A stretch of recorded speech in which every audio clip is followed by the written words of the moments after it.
You know, we do take for granted, as Tommy prayed, a lot of things, and the weather. And I don't know if you follow the debate on global warming and climate change. You know, the debate, I guess it'll continue until the end of time.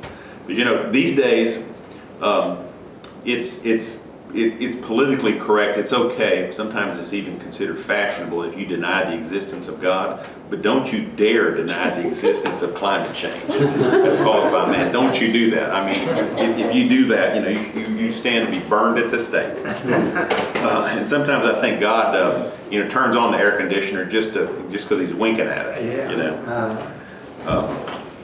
So I just saw on Facebook, I don't remember what his name is, this physicist. You know. Stephen Hawking. Huh? Hawking? Steve Hawking? No, this is another guy. He's one of the, you know, and they do all these experiments and stuff with these, they got those generators or whatever.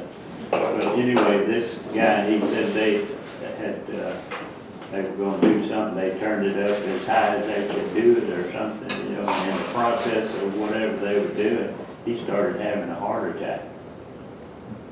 And he's one of the top physicists, you know, and he had an outer body experience that he could see things going on, and he said these two lights came to him, you know, and he has changed his attitude. He has become a Christian, and he believes that there is a God now. And he said he couldn't understand what had happened, and he went to somebody, and he said, that was two angels that came to you. Huh? You know? And, but he says, you know, it's like, pray for me, because he's still doing his project, and you know, they all are more or less don't believe anything, you know, and he's a changed man. That the physicists, you know, they do all those calculations and all that. He just, and whoever it was, he went to talk to him about it, what had happened to him, and he said those two lights were two angels that came to you, you know, where there's a lot of things going on now, you know, people supposedly, you know, we can just, when they do change as a person, it must be. yeah. Okay, all right. Well, let's try to pick up where we left off last time. I think we kind of jumped around a little bit last time. I lost a little bit of track where we were. I know we started off in chapter 16, and we finished up with the end of 17. I think we covered most of 17, but I think we left out some of the middle of 16. What did you have, Wanda? I don't think we made it all the way through 15. I don't think he did. All right, Genesis 1:1.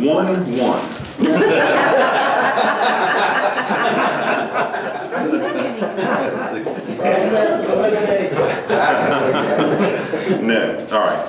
Let's see. Yeah, I think we made it through 15. Remember, we started off.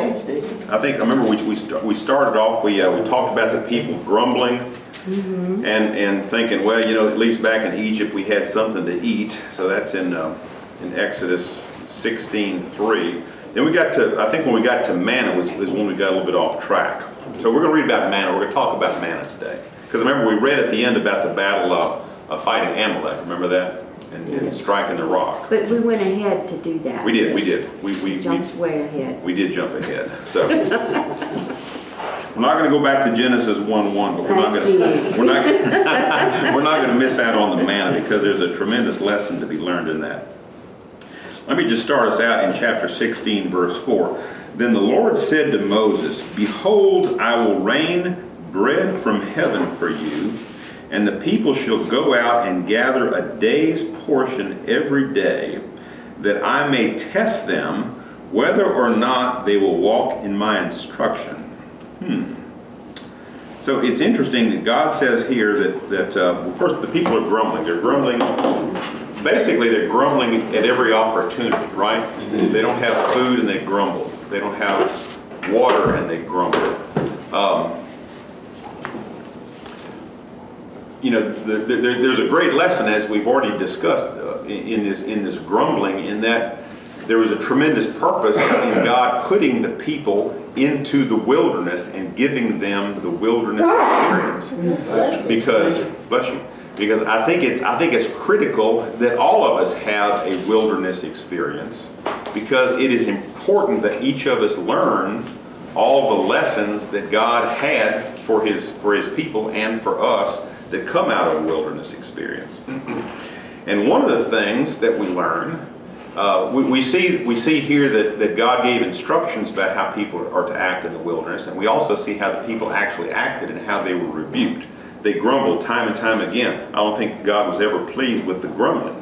But why did they grumble? They grumbled because they didn't have water. They grumbled because they didn't have food. They grumbled because they thought they were going to be killed by the Egyptian army. Is that something about which we wouldn't grumble if we were in the same circumstance? No, it's something that's a necessity you have to have. You have to have food, you have to have water. You have to have protection. Right. All right, there's no doubt. You think, and of course God would say, do you think that I don't know that? I created you. Do you think that I don't know that you need water? Do you think that I don't know that you need food? Do you think that I don't know that you need protection from your enemies? God is saying, yes, I know all those things, number one. And number two, I'm aware of all those things. And number three, you don't need to grumble because you don't have them. Instead of grumbling, what should the people have been doing? Asking God for them, to provide for them, and trusting that he would. Yeah. Yeah, because after all, and don't ever forget this, I know I've said this dozens of times before, if not hundreds of times before, but one of the principal lessons that the children of Israel needed to learn, and that we all need to learn, is what? Is dependence. Now, that's different from obedience. Dependence is quite a different thing, but we must learn it. Go ahead. And last Sunday, though, you said that we should be quiet. Yeah, that's what God said. He said, the Lord will fight for you while you keep silent. Exodus 14:14.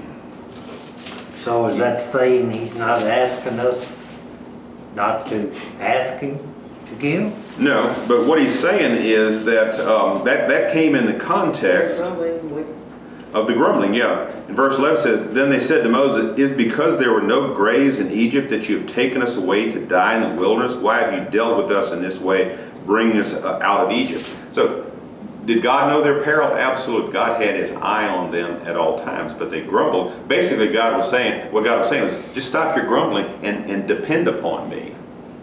You know? When he says keep silent, what he was telling them is shut up your grumbling, shut up your complaining. Is there anything wrong with asking God? No, I don't think so. But as long as you don't grumble about it, yes ma'am. My version says, you need only to be still. I mean, I can understand silent in that, but Yep. be still. Anybody else have something different? Stop trying to make it happen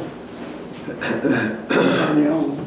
Your sister? Exactly. Stop trying to make it happen on your own. That's a very important part of the lesson. Be still and Be know that, still and know that I am God. Yeah. And we've talked about that. That's in what? Psalm 46:10. Be still. Other translations say, let go. Or some translations say, stop striving. You know, stop, as Brother Kenny said, stop trying to do it yourself. Stop struggling.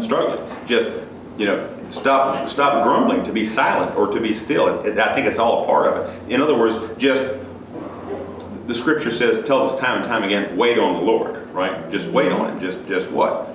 Wait on him with confidence and with patience, knowing what? That you can depend upon him because he's dependable. Well, I tell you, I believe that's true because I know that when me and Ann get into an argument, if I just be quiet, she'll finally just say, There you go, class dismissed. Well, patience. but it's hard to do now. Oh, nobody said it was easy. Yeah, Patience is a fruit of the Spirit. yeah, that's right. So,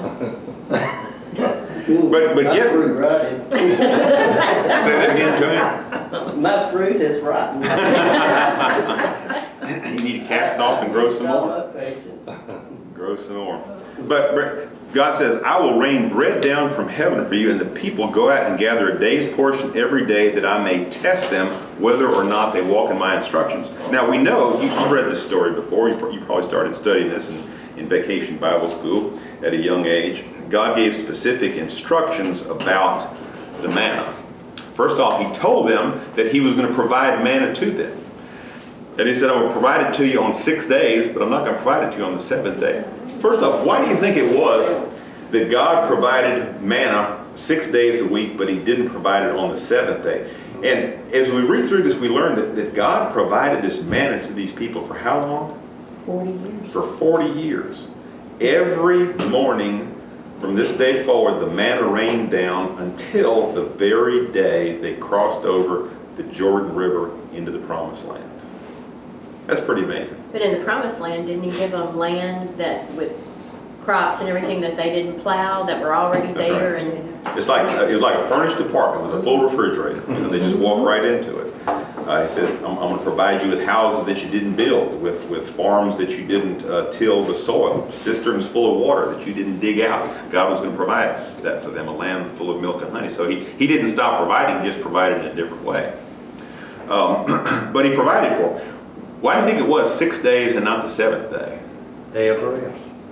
Day of rest? Sure. What else? What else might it have been? recognizing who he is and that he can, because that was a miracle. Every other day that it rotted, Yeah. except for that day. It absolutely was a miracle. I remember years ago, this is back in the 60s, there's a guy named Velikovsky who wrote a bunch of stories about comets. Y'all ever read any of that stuff? And he had an explanation for how manna was provided. He said it was provided through a comet. And he said that just as comets, everybody knows that they throw off or they contain hydrocarbons, he said they also had carbohydrates. And I'm just telling you what. So this guy's theory was that a comet passed by and its trailings was this carbohydrate, this manna. Every day? Well, and I thought that was pretty interesting that it was. I guess it was circling around. It was circling around the Earth and it was dropping it as it passed on its orbit around the Earth. But one thing he couldn't explain was why did it stop on the 7th day? And so I think one of the reasons why God did it on 6 days, but then it started back up again. One of the reasons God did it on 6 days was for the lesson to rest on the 7th day, but also because it is inexplicable. From a scientific standpoint, it is inexplicable how these things happen, God's provision. Can you see two angels saying, okay, we're going to make the path today? Yeah. Maybe cheese on the moon. We're going. What's that? Maybe cheese on the moon. Yeah, right. That's right. Green cheese. Well, I also saw that the leader of Turkey, he's a Muslim. He says that the Muslims was the first people on the moon. Oh, wow. I had a Turk argue with me and said the Turks were here first.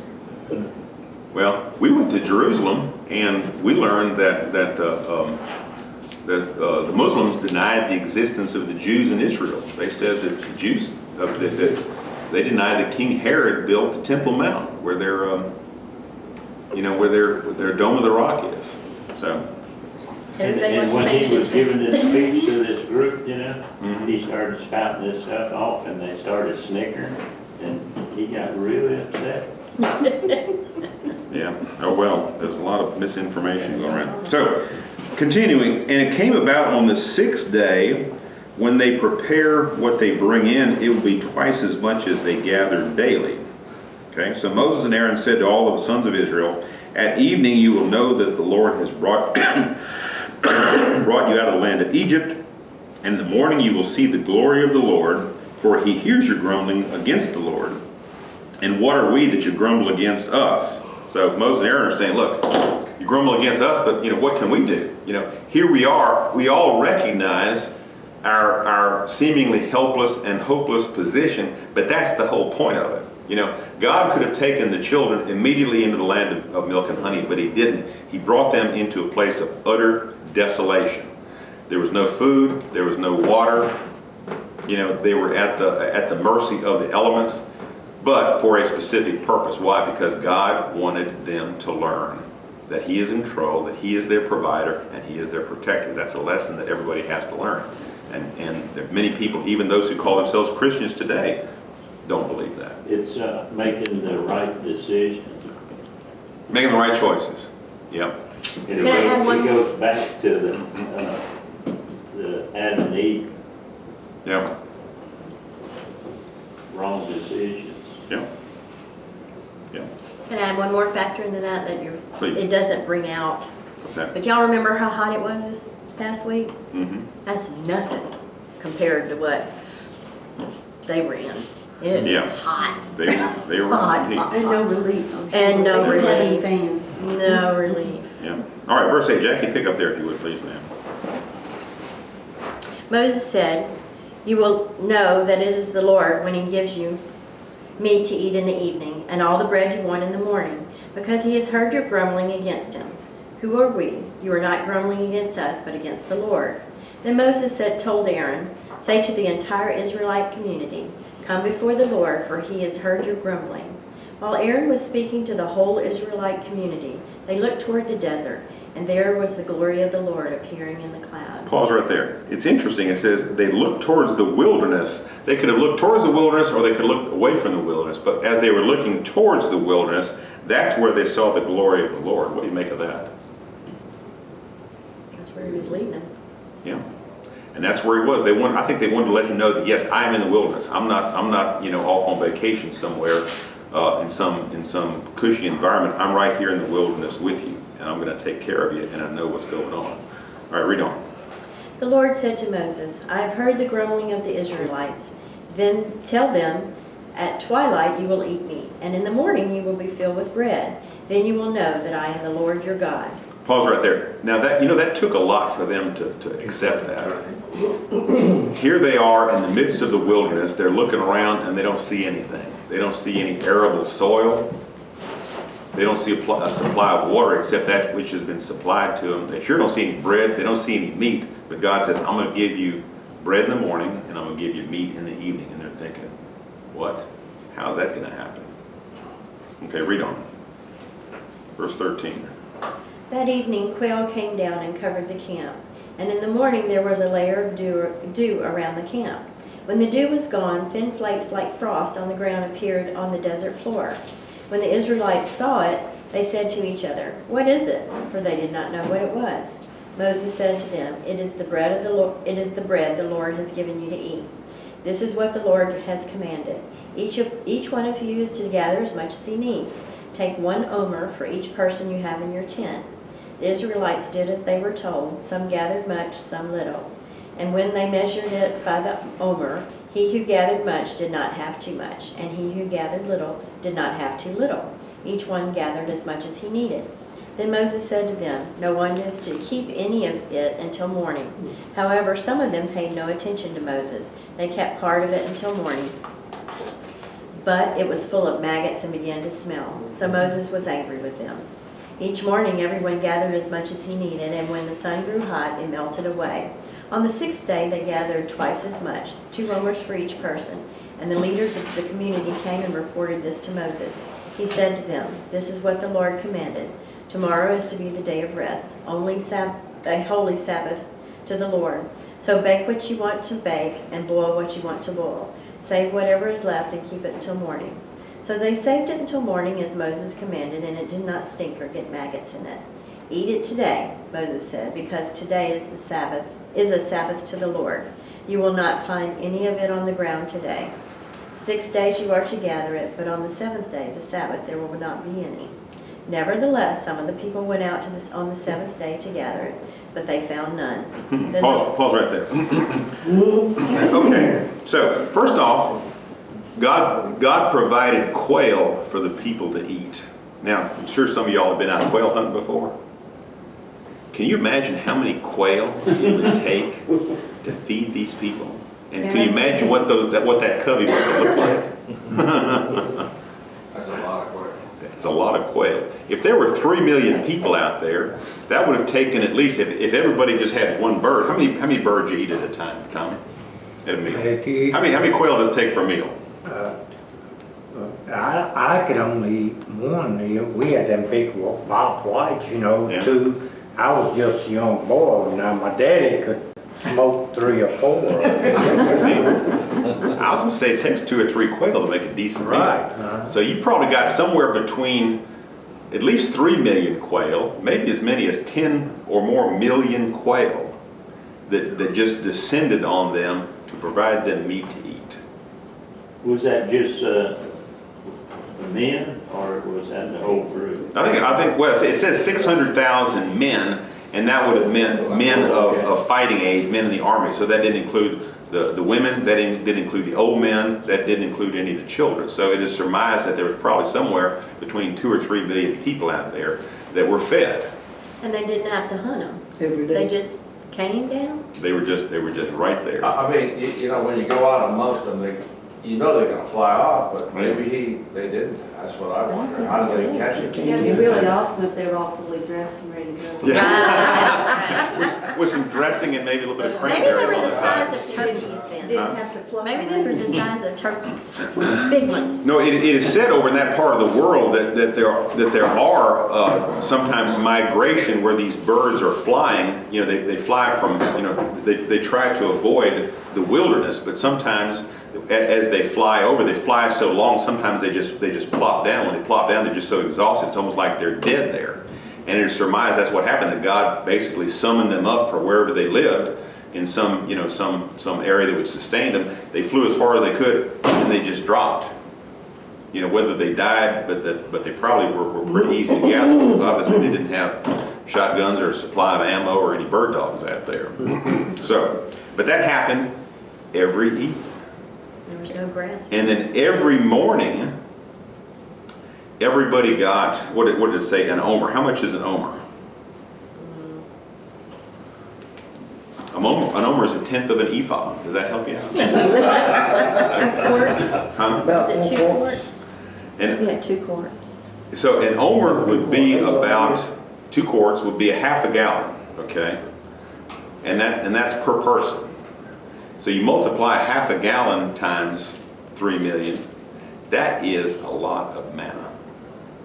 So God was supplying an abundance of food to these people, just an amazing amount.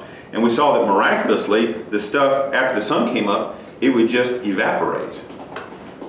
So, you know, I don't know exactly how it manifested itself, but you can imagine there wouldn't have been much grass or bushes out there. So it said that you have probably rocks and sand and gravel and whatnot. And so it says that first the dew fell, and then the manna came on top of the dew.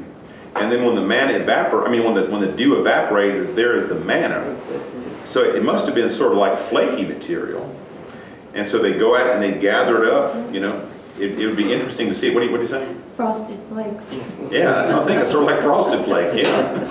And so they gathered it up, and it's interesting that one of the miracles we see there, that everybody went out to gather, and those who seemed to gather a lot, how much they wind up with? Just An enough. omer. And those who had slim pickings, you know, what they wind up with? Just enough. An omer, just enough. And then it says what? In verse 14 it says, let no man leave any of it until morning. So whatever you got, you're supposed to eat every bit of it and not leave anything over until the next day. God could have given them each one piece, and that would have filled them, Yeah? if he wanted to. Yeah, interesting. So what are the rules? Gather a day's portion every day.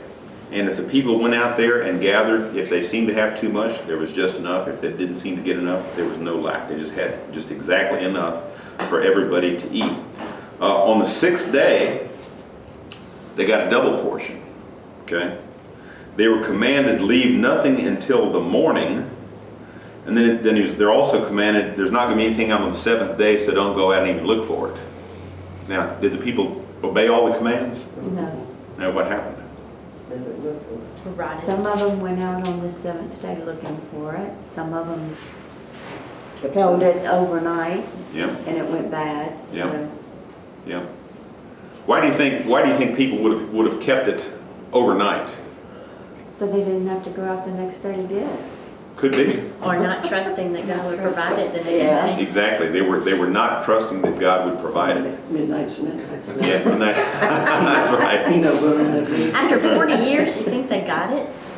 Well, I'll bet you even after 40 years, there were some people there who wanted to save a little bit till the next day, because even though God had proven that he did it every morning for 40 years, they were still believing that that next day God's not going to provide. Well, maybe it's like Wanda said, they didn't want to go out the next day. They They were- shopped ahead. They was hoping to find some Fruit Loops somewhere. All right, well, Wanda, why don't you read the rest of that chapter for us? Pick up at, was it 28, 29? Then the Lord said to Moses, "How long will you refuse to keep my commands and my instructions? Bear in mind that the Lord has given you the Sabbath. That is why on the 6th day he gives you bread for 2 days. Everyone is to stay where he is on the 7th day. No one is to go out." So the people rested on the 7th day. The people of Israel called the bread manna. It was white like coriander seed and tasted like wafers made with honey. Pause right there. Do you have, anybody have a footnote as to what the word manna means? What is it? Yeah, what is it? They named the stuff, what is it? I think that's pretty interesting, because they didn't know what it was. Read on. Moses said, "This is what the Lord has commanded. Take an omer of manna and keep it for the generations to come, so they can see the bread I gave you to eat in the desert when I brought you out of Egypt." So Moses said to Aaron, "Take a jar and put an omer of manna in it. Then place it before the Lord to be kept for the generations to come." As the Lord commanded Moses, Aaron put the manna in front of the testimony that it might be kept. The Israelites ate manna 40 years until they came to a land that was settled. They ate manna until they reached the border of Canaan. And then an omer is 1/10 of an ephah. I wonder why they threw that there at the very end. Probably because everybody's saying, well, how much is an omer? Oh, it's 1/10 of an ephah. Oh, well, thanks for clarifying that for us. Now I can really visualize. All right, what happened to that jar of manna that they were going to keep forever? Where did it go? Or was it And kept? to the, Ark of the Covenant. Yeah, Ark of the Covenant. Ark of the Covenant. yeah. Exactly. So this is a little bit of foreshadowing here. We're jumping ahead. You're gonna, as we read, you're gonna see that some of this stuff is out of order, and so we're given a foreshadow because it is said that God provided the manna for 40 years, and it's also said that they took a jar of it and they put it with the testimony into the Ark of the Covenant. What else was in the Ark of the Covenant? Aaron's rod that budded. Aaron's rod that budded, And the 10 Commandments. and the 10 Commandments in stone, and then the Omer. Why are those three strange things put into the Ark of the Covenant? What do they symbolize? We talked about this before. Bread, the new life, and the law. Well, that's certainly what they are. They're also foreshadowings of Christ in what sense? What is the manna? The bread of life. The bread from heaven. That's right. Jesus said. In fact, we can look at in John chapter 6. John says, you think that Moses provided bread in the wilderness. It wasn't Moses. It was God who provided the bread. And then he says, "I'm the true bread." Jesus says, "I'm the bread of life." And that's really what manna foreshadowed. That the manna that comes is the foreshadowing of Christ, the true bread from heaven. Just as the manna kept people from dying a physical death, the bread of Christ keeps us from dying a spiritual death. He's the one that nourishes us. The wilderness, it keeps coming up. John the Baptist was in the wilderness. Yep, And then Jesus went out into the wilderness. he did. What, That's the place of testing. Yep. Sarah, sorry. Great. Sarah found something about the Omars, but Omer. 2 Omers are about 4 quarts. You have 2 omers. Okay, so 2 omers would be a gallon. So an omer would be about a half a gallon. That's still a pretty good amount of stuff. Okay. Yeah. But anyway, in the Ark of the Covenant, we had, as a foreshadowing of Christ, we had the manna. Jesus was the bread of heaven, and then we had the 10 Commandments, which was what? How's that a foreshadowing of Christ? That's the law, and Christ fulfilled the law. That's right. And it also said they were referred to as the Decalogue, or the 10 words. And Jesus said, well, John said of Jesus, "In the beginning was the Word, and the Word became flesh and dwelt among us." So Jesus was the Word. Jesus was, and these are not just the words; these are the words of the covenant. And Jesus Himself is the Word of the covenant. The Word become flesh. And then finally, Aaron's rod that budded Symbolizing what? New life in Christ. Resurrection. That's right, that which was dead, the rod, but it came back to life, symbolizing the resurrection of Christ. All right, let's talk a little bit more about the symbolism of manna. And as I read over this, one of the Bible passages that came to mind was Luke 9:23 that I wrote up on the board.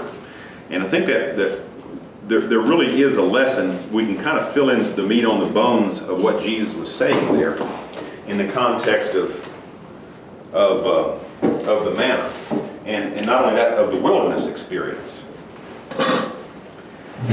Jesus said, if anyone would come after me, he must deny himself, take up his cross daily, and follow me. What does it mean to deny self? Put aside your worldly desires and seek the spiritual self. Flesh against spirit. Yes, exactly. There's that same thing from many of the Old Testament stories as into the New Testament, such as Cain and Abel, Jacob and Esau. Yep. And the whole story of circumcision, right? As Paul told us, what we are the true circumcision who worship in the Spirit of God and glory in Christ Jesus and put no confidence in the flesh. So part of denying self is what Nancy said is denying our ability to save ourselves. And that's one of the things that God was trying to teach the children of Israel in the desert, that you have no ability to save yourself. I put you someplace where you might blame me for putting you here because you can't save yourself, but you really can't save yourself. Now, is that something that you like to admit, that you can't save yourself? Would submission also be a part of that? In denying self?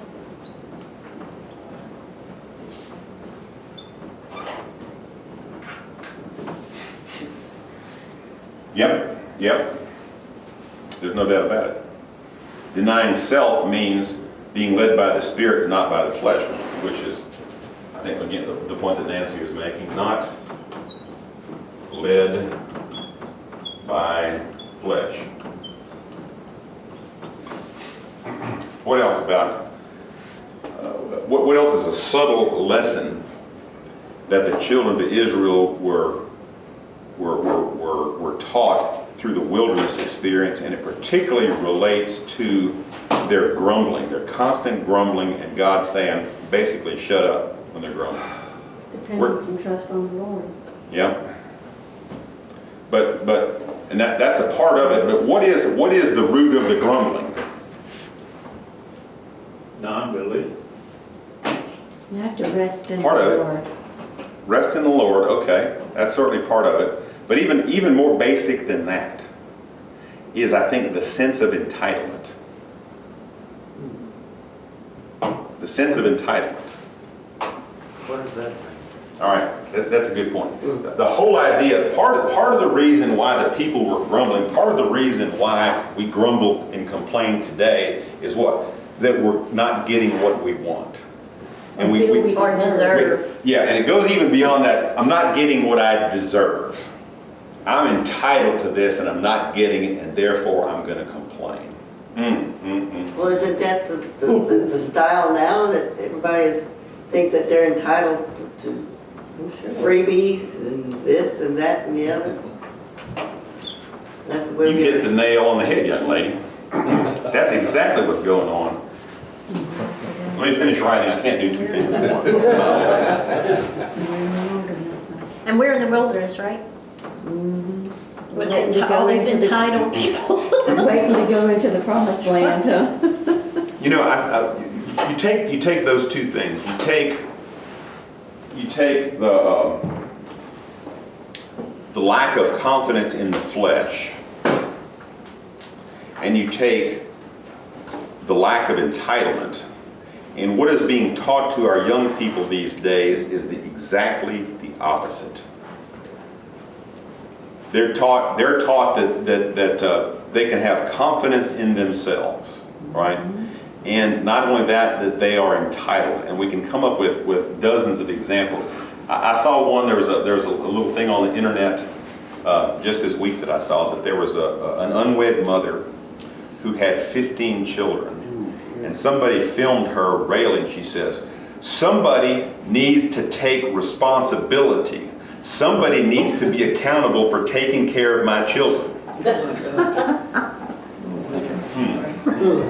Terrific attitude. She's right about that. She's right on all counts. Somebody needs to do that. But she was pointing to something the government needs to take care of me, you know?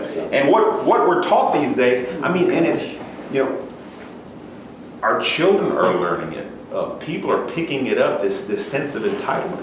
You know, a couple of years ago, I was interviewing a graduate or soon-to-be graduate of law school who was looking for a job, and this young man was, you know, I was talking to him about, you know, what kind of grades you made, what kind of, money we were gonna offer him. And he says at the end, he said, oh, by the way, my student debt is $100,000. And I said, wow. I said, that's terrible. And I said, but, why would you tell me that?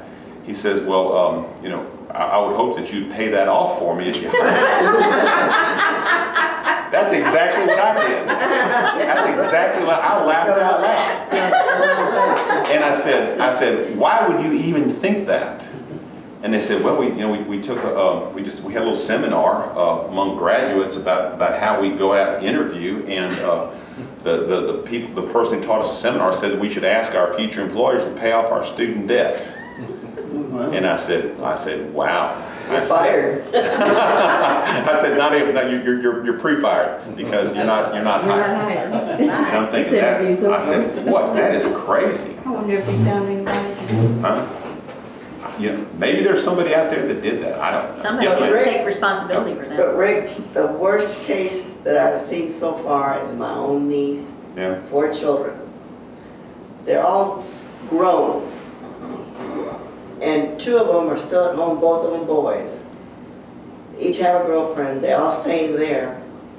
And the whole time, they have paying for their cell phone, paying for their gym, pay. And it's like they've not let the apron strings be cut off. Yeah. And they're the worst ones to grumble and say, well, you should have given me this, or you should have. Yeah. The reason I'm not going to school is because you wouldn't let me go, and let me. And they paid for their college, they paid, and they didn't finish. That's why it takes a village. Yeah, right. Well, it sounds like they need to be introduced to the wilderness. Exactly. Parents are the worst ones. And unfortunately, our society these days wants to teach children, self-dependence. You can do anything. You can save yourself. You're entitled. The government owes you. The world owes you a living. And I tell you, the wilderness experience, what the Bible teaches, is exactly the opposite. Put no confidence in the flesh. And that's a very difficult lesson for all of us to learn, isn't it? Because don't we want to have confidence in ourselves? Don't we want to believe that we can take care of things? But God wants exactly the opposite. He says, don't put any confidence in yourself. Don't have any belief that you can do anything on your own, through your flesh. But what else were we taught? I can do all things, how? Through Christ. Through Christ who strengthens me. I have been crucified with Christ, and it is no longer I who live, but Christ lives in me. And the life I now live in the flesh, I live by faith in the Son of God who loved me and gave himself up for me. But it's a whole different culture, And the point of this is that that's what God was trying to teach these people through the wilderness experience. Depend upon Him. Why? Because you can't save yourself, number one. But number two, even more basic than that, you're not entitled to anything.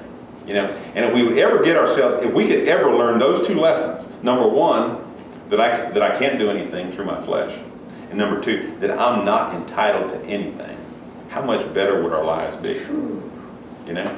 I'm not entitled to anything. I start with nothing. I don't deserve anything. Nobody owes me a living. I can't depend upon the government.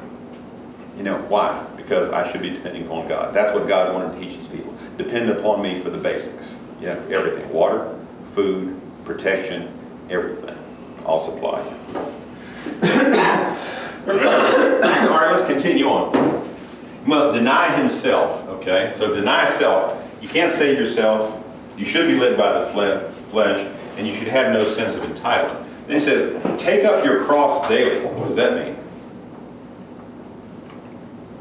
And how does that relate to what we read about the manna in the wilderness?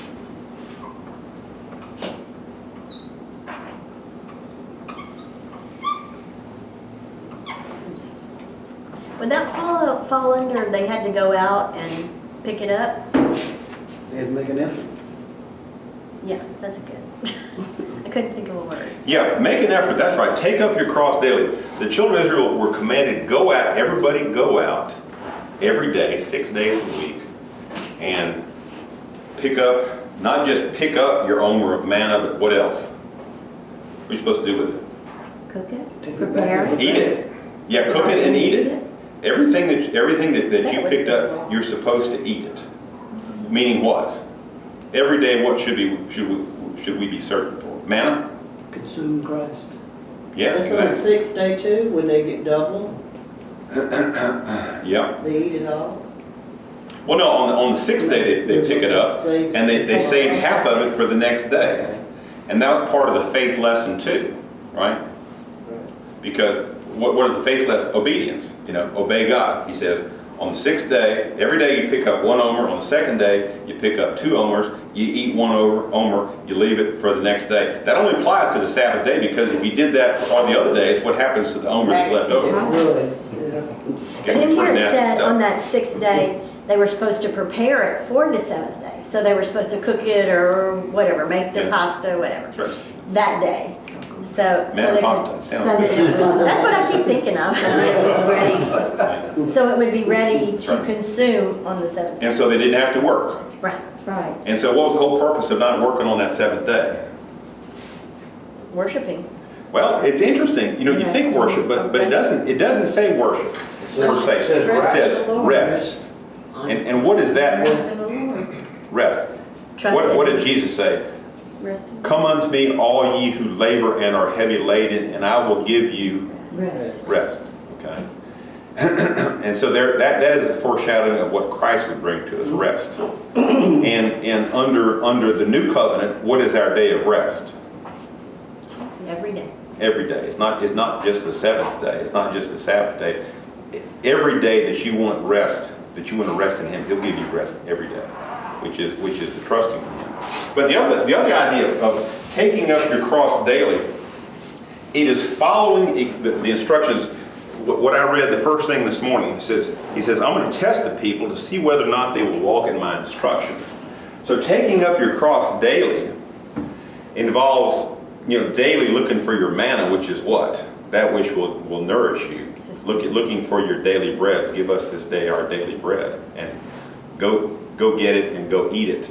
But also a part of that, taking up your cross daily, is doing exactly what God instructs you to do. Take up your cross daily. In other words, He's given to each one of us a task.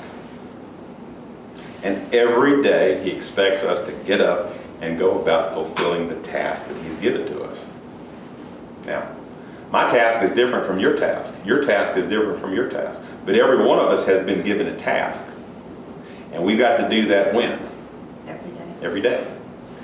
But not only every day are we taking up our cross, but every day we're also resting in Him. Why? Because we can't do anything under our own strength. We have to rely upon His strength. Okay? So take up your cross, which means what? Daily. Do your job. Fulfill the task assigned to you.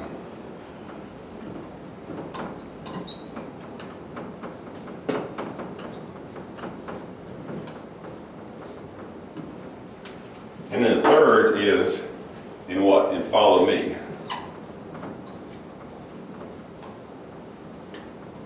Meaning what?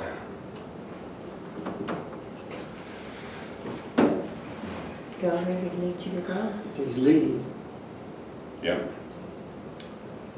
Follow His leading. Follow His lead. Not to get on the side of Him, but behind Him. Follow. And His commands. Yeah. And His commands, yeah, one other thing.